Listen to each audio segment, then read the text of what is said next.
Welcome to Herbally Yours, an adventure into the world of natural medicine. Here is your host, Dr. Ellen Kamhi, the natural nurse who will help you take the leap to ultimate wellness. And welcome. Thank you so much for joining us today. This is Ellen Kamhi, the natural nurse, for another edition of Herbally Yours, right here on the voice of Nassau Community College, 90.3 WHPC. Herbally Yours brings you the latest information about the many facets in the world of natural living. Today, I'm so happy to have on board as our guest, Kristin Grayce McGarry, and she is going to be talking about gut health and the keto diet. Kristin is an internationally recognized health and lifestyle author and speaker. She weaves more than 22 years of experience, education, and wisdom with compassion to empower you to heal on all levels. She's an authority on autoimmunity, functional blood chemistry analysis, thyroid, and gut health, and also food as medicine, while integrating the mind, body, and spirit to bring us to our best self. She is the author of several books, including Holistic Keto for Gut Health, which we'll be reviewing today. That's a program for resetting your metabolism. And also, she's written Know Your Blood, Know Your Health, Prevent Disease and Enjoy Vibrant Health through Functional Blood Chemistry Analysis. You can find her easily by going to guthappyketo.com. That's all one word, guthappyketo.com. Thank you so much for joining us today, Kristin. Thank you, Ellen, for having me. Now, you have a lot of letters after your name, such as LAC, that might be licensed acupuncturist? Yes, it is. And what are some of those other credentials that you have there?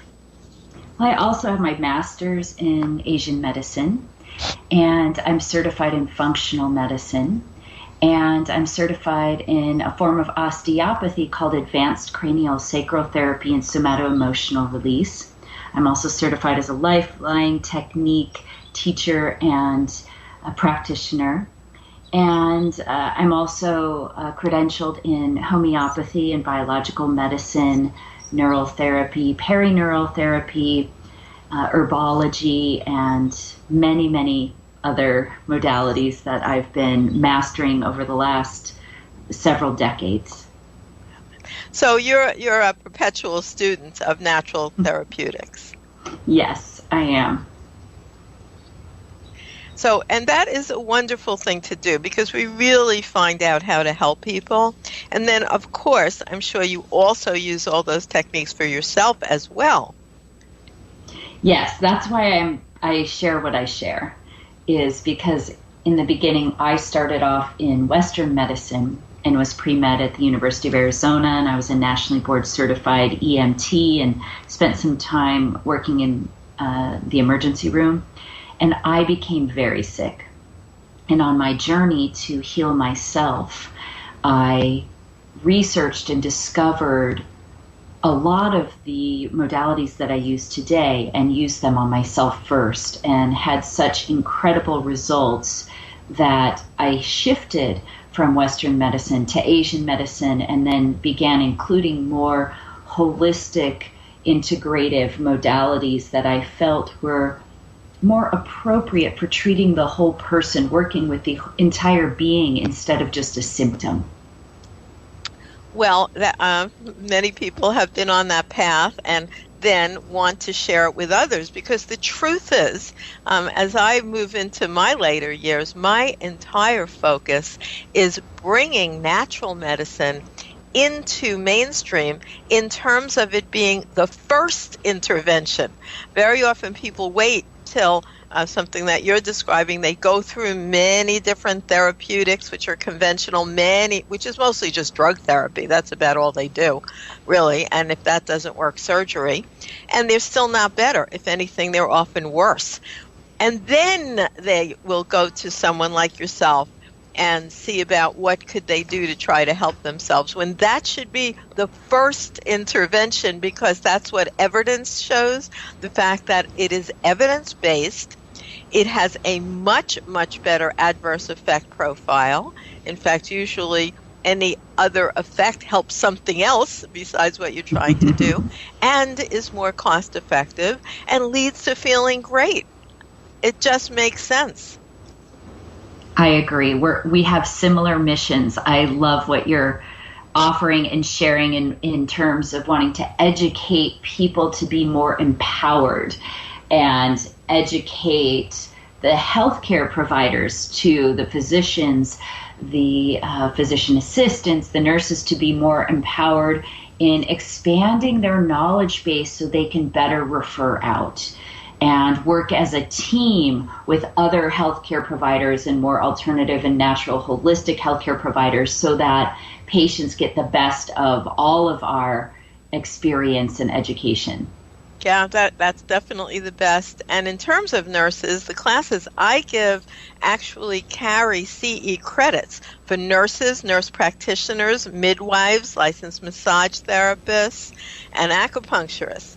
So many people who would prefer to really, continue having their licensing but study holistic therapeutics take advantage of that, and hoping that more and more people do that. And like yourself, you found that it works so much better for your clients. So it's more satisfying for you professionally, but it really is helping so many more people than the conventional interventions. That's not all the time.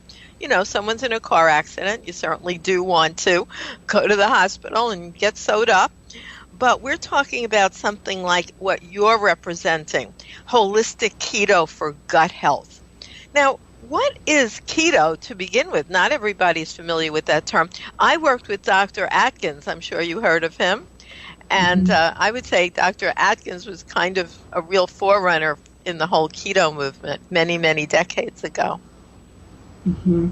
Well, keto's not new. So it's a way of eating that includes higher levels of healthy fats, moderate protein, and low to no carbohydrates, often below 30 or 20 grams of carbohydrates a day, depending on the person and what their health goal is.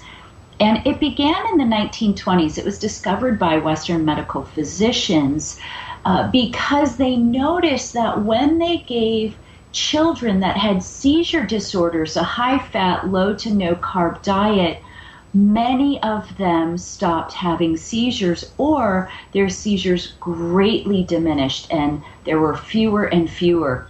And so this isn't a new diet. It's not a fad diet. It's actually based in Western medical science. And a lot of people don't realize that. But the challenge is that there are many gut inflammatory foods on a standard or typical keto program.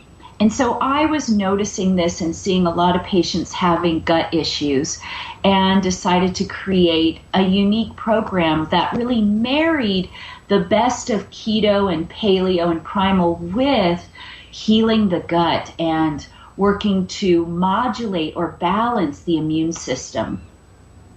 Well, you threw out more vocabulary words that, of course, I understand, but not all our listeners do, I'm sure. So you used keto, you used paleo, and you used primal. So can you please define all those for us? Yes. So paleo and primal are very similar, and I outline them in my book and kind of show you all of the differences and similarities. And basically, they are a lower carb way of eating, and often have higher protein and moderate fats. Some of them will include some lifestyle-ish aspects, such as exercise or movement, and others don't. Sometimes primal will encourage, like, say, coffee or higher starchy vegetables. Paleo, a lot of paleo people can be eating a lot of sweet potatoes, for example, which can be very, very high in carbs. And it can work for some people at certain times, depending on their health goals and what's going on in their biochemistry. And I like to look at food as medicine. So I'm not strict in the sense that one diet is good for everyone all of the time. I really like to individualize things. And so I weigh all of that out in the book and speak to all of it, although the title of my book is Keto and there is a focus on that. There's so much more about gut health and your immune system and functional testing, and also Asian medicine and the perspective of the gut, the emotional aspects of the gut and eating and food. I go into sugar and how to work with sugar cravings and what is sugar actually doing to your body and your gut. And then one of my favorite chapters is the contemplative chapter. Hold on. I just want to introduce you so we know who we're listening to here. So listeners, thank you so much for listening. You're on Herbally Yours on the voice of Nassau Community College, 90.3 WHPC. I'm Ellen Kamhi, the natural nurse. And today my guest is author and health expert Kristin Grayce McGarry. And she's talking to us about some of her writings, which you can find. The best way to find her is on her website at guthappyketo.com. And you're listening to us on 90.3 WHPC. So, yeah, there's so many different diets, and people do get confused. But what you just brought up, Kristin, is a big one, where sugar craving is a very real thing. Yes. And a lot of people get trapped in the cycle of sugar addiction. It lights up these parts of our brains just like other really hardcore drugs such as cocaine do. And the receptor sites are similar, and they can drive our behaviors to slip into patterns that aren't very healthy for us. And so I like to educate people about sugar and how to work with those cravings and where they may be coming from. Well, what are some tips? Great, thanks for asking. If people are craving sugar, I like to find out why. And sometimes it can be because they're stressed. And I like to help increase awareness of ourselves and why we're doing the things we do, and when we're doing the things we do, how it's significant to our whole being. And so one tip is to ask yourself, why do I want sugar right now? Is it to stuff an emotion?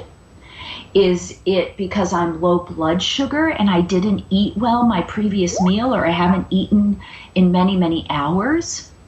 Is it because I have a habit of reaching for sugar because I have low energy, because perhaps my lifestyle is not supporting vibrant energy? So there are many different reasons why someone might be reaching for sugar. And I like to ask the why questions and figure that out and then address it from that place. Well, I think that's good. And what about if the person just says, because I like it and it tastes good? Mm-hmm. So then I want to have a deeper conversation. And that is, why are we dependent, or why is that person dependent on eating what tastes good instead of what's good for them? So then it's a re-education process around training the taste buds. That's basic conversation, right? Very often people, that's the difference between the story about eating to live or living to eat. Mm-hmm. Yes, and I like to combine it in a way, because I think food can be fun, and I think feeding ourselves scrumptious, nutritious food can be quite enjoyable. It does not have to taste like cardboard. And I have a lot of recipes in my book. I have some raw dessert recipes in my book so that people don't have to lose flavor, and they can train their taste buds to appreciate flavor even more.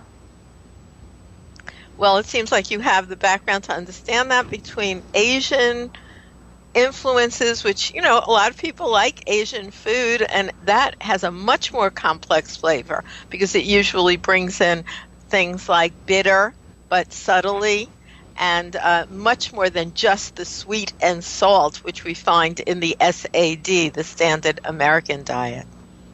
very, very true. And we also look at the energetics of food in Asian medicine, not only the taste. So it's a much more a broader perspective of what food does. It's not only the macro and the micronutrients, there's more to it. And a really simple example is ice cream. Ice cream is very cold. And so energetically, it's cold on our body too, and it can put out our digestive fire and cause a lot of mucus in the body or phlegm. If you think of chili peppers, they're very hot and spicy, so they can add fire to the body and warm the body. So we also look at the energetics of food and which organs they impact, as well as the typical vitamins and minerals. It's so complex. Well, we're going to take a little break right here. And when we come back, we will be continuing our discussion with author Kristin Grayce. And you can find her most easily at guthappyketo.com. You are listening to Herbally Yours on the voice of Nassau Community College, 90.3 WHPC. Listen live online at nccradio.org or on iHeartRadio. For more information on today's guest or topic, email us at whpc@ncc.edu. Stay tuned. Herbally Yours will be right back. I'm TANF Hempstead Councilwoman Erin King Sweeney. A nonprofit organization, Operation Splash, has rescued over 2 million pounds of garbage from our waterways. Volunteers are needed to continue this mission. Here's Devorah Krupa from Operation Splash. Many adults on Long Island don't realize that the storm drains empty directly into the bays. Educating our children is a wonderful way to inform the community about the beauty we're protecting. Please contact Operation Splash at 516-378-4770 or visit operationsplash.org for more information. Wake up and text. Text and eat. Text and meet up with a friend you haven't seen in forever. Hi. Oh, hey. Text and complain that they're on their phone the whole time. Text and listen to them complain that you're on your phone the whole time. Text and whatever. But when you get behind the wheel, give your phone to a passenger. Put it in the glove box. Just don't text and drive. Visit StopTextsStopWrecks.org. A message from NHTSA and the Ad Council.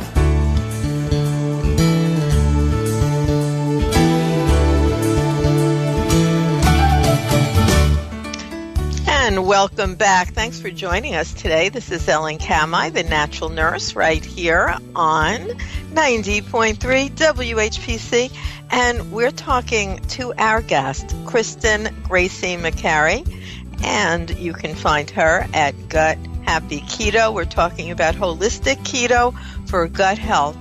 So, Kristin, how many people do you think actually have issues that are digestive issues? If you just look at the amount of things like Tums that are sold every day over the counter, let alone Prilosec and then the other things like that are prescription, that does not speak well to the digestive health of overall population.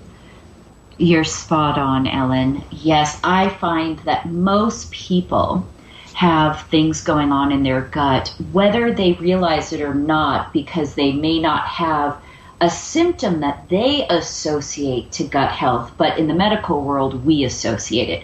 So it's pretty simple if someone's having acid reflux or constipation or diarrhea to look at the digestive system. That makes sense. But if someone's having joint pain, or they're having migraines or headaches or sinus problems or eczema or Hashimoto's thyroiditis or lupus, they may not be looking at their gut. Yes, and you know what? If any gastroenterologist actually takes the time to read their journals, there are actually literally thousands of articles, well-documented medical articles, indicating that is the main link. Why it is so ignored by gastroenterology, I just cannot imagine. I think it's criminal. Well, Ellen, I'm so grateful because a gastroenterologist actually endorsed my book. He really got the value and connected the dots and thought it would be so important for his patients to read as well. So I think some doctors are waking up to the real gut crisis that we're in and how that impacts so many other systems in our body. Yeah, that is true. But the thing is, why should it be? I mean, the only place we have to look is in Gastroenterology Journal. This is not new. This is not out on the fringe. This is within mainstream medical literature. So why isn't it just completely known by every gastroenterologist? Mm-hmm. It's a great question. I think it's something in the system. I think the system is a sick care system and not a healthcare system. And I think doctors are doing their very, very best with the tools they have and the time they have. And it's really run by insurance companies and the pharmaceutical industry. And there isn't enough education. There isn't enough support for the doctors to really dive in and research these things. They're just doing their best to take care of the patients they have in the way that they were taught to do it, which is very limited in the particular system that we're in. Yeah, that's pretty much it. It's the education, and if we look politically at what has gone on with owning the medical schools and the medical textbook companies, which that is where a lot of the answer is, unfortunately. And the amount of education that is controlled by the pharmaceutical companies, even though the research is there. So I would say that probably is part of the issue. But I know you recommend that people do look at things such as their hidden food allergies as part of what might be causing headaches, inflammation, and depression, where they would never think that's part of a digestive issue. Right, and it's technically not an allergy. It's a hidden food sensitivity. As you understand as a nurse, Ellen, that a true food allergy is an IgE response. It's like the kids that are allergic to peanuts and they have an anaphylactic shock sort of reaction and have to go to the emergency room because their throat is swelling up. So that's not what I'm speaking to. I'm speaking to the hidden food sensitivities that are often an IgG response from the immune system. And that's different than a histamine response or something that the skin prick testing that a lot of allergy specialists use. That's testing histamine. It's not testing IgG. And the IgG hidden food sensitivities are hidden because it can take weeks for them to show up, which means if you eat strawberries on January 1st, and you get a migraine on January 21st, you may not associate it to those strawberries you ate so many weeks ago, but it very well might be what's going on. Right. It's a delayed food sensitivity, and it's a wonderful thing to find out. Unfortunately, in New York, people cannot get the IgG. We've had to, for over 40 years now, actually send them to other states. I mean, you can get it if you pay for it yourself, but it's not covered by insurance. But certainly it should be part of what I think everyone knows about themselves. It's tricky, too, because there are a lot of variations in labs. And in my clinical experience, a lot of them render inaccurate information. I'll give you an example. I had insurance in the past that tested me for gluten sensitivity. And they did an IgG test, and it came back negative, like I don't have that. And then I did other testing that discovered I actually have celiac. And so the testing, depending on the lab, can be quite inaccurate and confusing to consumers. So I like to help people get educated on that and which labs are rendering the most accurate that I can tell according to symptoms and when patients go off those foods, how things really change for them. How much better they feel. And of course, if you did not want to pay for your own lab work, which is usually what you need to do with those more sophisticated laboratories, just trying your suggestions and see if it works. There's absolutely no negative effect to look at holistic keto for gut health and follow your suggestions and see if it works. Absolutely. It's true. Even if someone doesn't want to be full keto following a lot of my recommendations around using food as medicine and looking at functional testing and looking at lifestyle and mindset will have great benefit to your overall health and well-being. So what would be a typical day eating if someone were to follow the suggestions in your blogs and books? Well, it's really unique, and I individualize it for people, and I give people a lot of options in my blogs and books, and I have recipes on my website, etc. So I'll sometimes intermittent fasting is great for someone, and so someone may be fasting in the morning and not have breakfast, but that's only if their blood sugar is already stable. And if it's not, then I often will suggest someone having dinner for breakfast, to have maybe a hearty chicken soup with avocado on top, with lots of vegetables in it, as a good strong start to their day. And then perhaps a salad with salmon for lunch. And then tapering off sometimes and having a lighter dinner can really work for certain people. Now, there are other people that like to eat lighter in the morning and heavier later in the day. So I recommend not having a heavy meal too late at night and to give yourself at least 4 hours to digest your food before you go to bed, if and when possible. And I would also suggest things like a wide variety of colors, lots of dark leafy greens, and lots of healthy fats like avocado and fats from salmon or lamb or coconut oil. I think also not just only having a wide variety, but expanding each week, adding another vegetable that you've never tried before, to to train your taste buds and have more food experience, and also get a more diverse array of nutrients. That's true, and going with that color coding is such a wonderful trick. Many of my clients will just take around with them a white index card and colored markers, and every time they put something in their mouth, they put a marker on the card, working towards a rainbow every day to make it easy. Beautiful.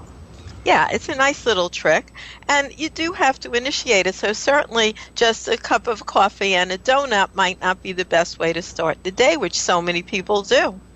Mm-hmm. Exactly. Or lox and cream cheese on a bagel is another one that people love. And I'd say just eat the lox. Maybe skip the bagel and the cream cheese if you really want to be healthy and work with your gut. That's true. So, that's a big change. And if people feel emotionally threatened by giving up a favorite food like that, we can often suggest that, one day a week. It's not because when they think of never, they become very stressed out. Yes, and I think it's really important to work at that level with people. Even if they're not admitting they're stressed out, to honor that change can be tricky sometimes because we have patterns, and the patterns that we're living in our life are deep grooves in our brain and our neurochemistry. And so to really honor that change can be tricky. And so it's a great suggestion just to make a shift one day a week, and to also have the conversation about why that change is tricky. I want to help people build resilience and joy and pleasure in their life. I want to thank you, Kristin, for being our guest. We do have to wrap up.